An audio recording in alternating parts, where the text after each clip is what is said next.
أعوذ بالله من الشيطان الرجيم. بسم الله الرحمن الرحيم. الحمد لله رب العالمين والصلاة والسلام على أشرف المرسلين سيدنا محمد وعلى آله وأصحابه أجمعين. ‘Yan uwa masu daraja, assalamu alaikum wa rahmatullahi ta'ala wa barakatuhu. Akwai lokacin da ke zuwa a rayuwa wanda dole ne ka bar ƙananan ayyuka domin fuskantar manyan nasarori. Mun daɗe muna yin ƙananan ayyuka kuma alhamdulillahi bukatu da dama sun biya, amma mun lura cewa yawancin ƙananan ayyuka ba sa kai mutum ga inda yake mafarkin kaiwa na haƙiƙa.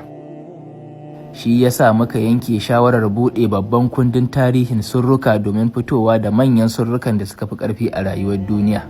Saboda haka wannan ba na kowa da kowa bane, na manyan mutane ne da suke son gagarumar nasara a rayuwa. Daga yanzu manyan ayyukanmu sun fara ne daga naira miliyan 1 kacal. Idan kana neman abin da zai canza tarihin rayuwarka da kariya ta musamman, wannan shine matakin da ya kamata ka taka, domin girman aikin shi ke nuna girman sakamako. Nagode.